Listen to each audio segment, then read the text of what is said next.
জয় জগন্নাথ। এবছর ভগবান জগন্নাথ দেবের স্নানযাত্রা অনুষ্ঠিত হবে 22শে জুন রোজ শনিবার। আজ আমরা ভগবান জগন্নাথ দেবের এই স্নানযাত্রার মাহাত্ম্য শ্রবণ করব। প্রতি বছর জ্যৈষ্ঠ মাসের পূর্ণিমার তিথিতে জগন্নাথ দেবের স্নানযাত্রা অনুষ্ঠিত হয়। স্বয়ম্ভবু মনুর যজ্ঞ প্রভাবে জ্যৈষ্ঠী পূর্ণিমাতে শ্রী জগন্নাথ দেবের অবতীর্ণ হন। তাই এই দিনটি শ্রী জগন্নাথ দেবের জন্মদিন হিসেবে স্নানযাত্রা মহোৎসব রূপে পালন করা হয়। শ্রী জগন্নাথ মহারাজ ইন্দ্রদুম্নকে বলেছিলেন, সমুদ্র তীরে অক্ষয় বটের উত্তরে সর্বতীর্থময় একটি কূপ আছে, কিন্তু তা বর্তমানে বালুকা রাশির দ্বারা আবৃত আছে। তাই ক্ষেত্রপাল ও দিকপালগণের উদ্দেশ্যে যথাবিধানে পূজা করে এবং শঙ্খ, কাহাল ইত্যাদি বাদ্যযন্ত্র বাজিয়ে চতুর্দশীতে ওই কূপের সংস্কার করে ব্রাহ্মণদের দ্বারা পবিত্র জল তুলে জ্যৈষ্ঠী পূর্ণিমায় আমাকে স্নান করাতে হবে। কারণ স্নানের জন্যই আমি প্রথমে ওই কূপ তৈরি করিয়ে পরে অবতীর্ণ হয়েছি। মহারাজের প্রতি প্রভু শ্রী জগন্নাথ দেবের আজ্ঞানুসারে আজও শ্রীক্ষেত্র নীলাচলে এভাবে স্নানযাত্রা হয়ে থাকে। স্নানযাত্রার দিন স্নানবেদী নানা প্রকার মণি, মুক্তা, মালা, চামর, পতাকাদি দিয়ে সাজানো হয়। চন্দনযুক্ত সুগন্ধিত সুশীতল পবিত্র জল দিয়ে মার্জন করে সুগন্ধি ধূপের সৌরভে সুরভিত করা হয়। তারপর জগন্নাথের সেবকগণ কূপ থেকে স্নানের জল তুলে সেই জলে সুগন্ধি দ্রব্য প্রদান করে পাবমানি মন্ত্র উচ্চারণ করতে করতে স্বর্ণ কলস পূর্ণ করেন এবং শাস্ত্রবিধান অনুসারে মন্দিরের ভেতরে প্রভুর অধিবাস করেন। স্নানবেদিতে নিয়ে যাওয়ার সময় অসাবধানতাবশত কিছু দোষ হতে পারে। এই আশঙ্কায় সেবকেরা সুন্দর পট্ট বস্ত্রাদি দিয়ে শ্রীবিগ্রহের সর্বাঙ্গ আচ্ছাদন করে মন্দির থেকে স্নান মঞ্চে নিয়ে যান। পহণ্ডি বিজয়কালে বিভিন্ন বাদ্যযন্ত্র বাজতে থাকে, জয়ধ্বনি ও মন্ত্রোচ্চারণ হতে থাকে। স্নানযাত্রার পর শ্রী জগন্নাথ দেব যে গণেশ বা হস্তিবেশ ধারণ করেন সেই সম্বন্ধে একটি প্রাচীন কাহিনী উৎকল ভাষায় লিখিত দার্ঢ্যত্ব ভক্তি নামক গ্রন্থে সংক্ষিপ্ত বর্ণনা আছে। একবার কর্ণাটক দেশের কানিয়ারি গ্রামের গণপতি ভট্ট নামক একজন ব্রাহ্মণ শ্রী নীলাচলে স্নানযাত্রার দিনে উপস্থিত হলেন। তিনি ব্রহ্মপুরাণ থেকে জেনেছিলেন পরম ব্রহ্ম নীলগিরিতে অবস্থান করেন এবং দর্শন করা মাত্রই সে মুক্তি লাভ করে। গণপতি তাই বহু কষ্টে পুরীর প্রবেশের পথে 18 নালায় এসে পৌঁছালেন এবং বহু পথচারীকে জিজ্ঞেস করলেন, আপনারা পরম ব্রহ্মকে দর্শন করেছেন? সকলেই হ্যাঁ উত্তর দিয়ে চলে গেলেন। গণপতি ভট্ট চিন্তা করলেন, যে দর্শন করবে সে তো মুক্তি পাবে। গণপতি ভট্টের মন খুব খারাপ হয়ে গেল। ভগবান জগন্নাথ অন্তর্যামী গণপতি ভট্টের মনোভাব বুঝতে পেরে প্রভু স্বয়ং ব্রাহ্মণের ছদ্মবেশে তাকে বোঝালেন এবং বললেন যে ভক্ত যা চায় তার মনোবাসনা অনুযায়ী জগন্নাথ তাকে তাই প্রদান করেন। কারণ ভগবান হচ্ছেন বাঞ্ছা কল্পতরু। ওনারা দর্শন করে বাড়ি ফিরে যেতে চেয়েছেন, তাই জগন্নাথ তাদের সেইভাবে কৃপা করেছেন।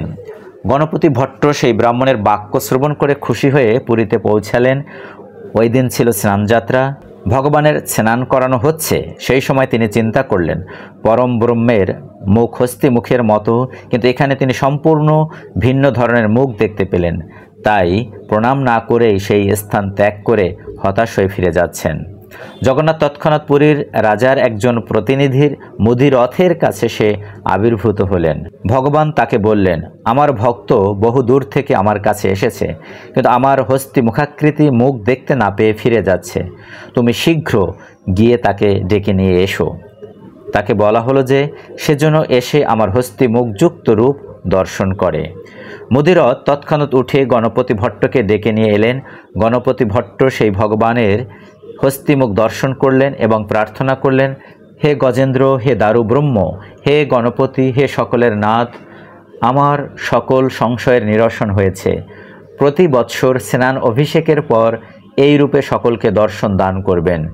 এই কথা বলে তিনি ভগবানের চিন্তা করতে করতে প্রণাম নিবেদন করলেন। সাথে সাথে তার আত্মা ভগবানের দেহে লীন হয়ে গেল। সকল ভক্ত সেই দৃশ্য দেখে জয় হোক রবে জয়ধ্বনি করতে লাগলেন। ভক্তের মনোবাঞ্ছা পূরণ করার জন্য আজও স্নান পূর্ণিমার দিন শ্রী জগন্নাথ ও শ্রী বলদেবকে গজবেশে শোভিত করা হয়। স্কন্দ পুরাণে পুরুষোত্তম ক্ষেত্র মাহাত্ম্যে উক্ত হয়েছে, না তো পরতরম কর্ম হি অনায়েশেন মোচনম জ্যৈষ্ঠ জন্মাদিনে স্নানম হরের সদ বলকিতম। জ্যৈষ্ঠী পূর্ণিমায় শ্রীহরির স্নানযাত্রা দর্শনের মাধ্যমে অনায়াসেই জীব মুক্তি লাভ করতে পারে। এমনকি কেউ যদি ভক্তি সহকারে একবারও স্নানযাত্রা মহোৎসব দর্শন করেন, তার সংসার বন্ধন থেকে মুক্তি লাভ সুনিশ্চিত হয়ে যায়, তার আর শোক করতে হয় না। জৈমিনী মুনি স্নানযাত্রার মাহাত্ম্য বর্ণনা করতে গিয়ে বললেন, ভগবান পুরুষোত্তমের স্নানযাত্রা দর্শন করলে জীব তীর্থসমূহে স্নান করার থেকেও শতগুণ অধিক ফল প্রাপ্ত হয় এবং এতে কোনো সংশয় নেই। স্কন্দ পুরাণে বর্ণনা করা হয়েছে।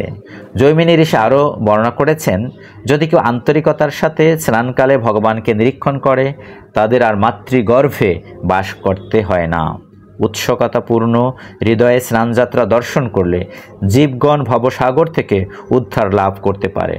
পরমানন্দ সহকারে স্নানযাত্রা দর্শন করলে মানুষ আজন্ম যা পাপ হয়েছে তা বিনষ্ট হয়ে যায়। স্নানযাত্রা মহোৎসব দর্শনকালে ভক্তদের চিত্ত আনন্দপূর্ণ হওয়া উচিত।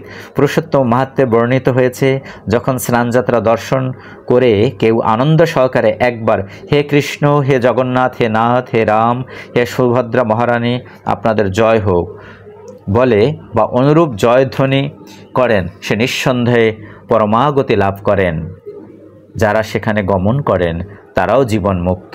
তাই তাদের সকলকে সম্মান প্রদর্শন করা কর্তব্য। স্নান অবশিষ্ট জল মাহাত্ম্য।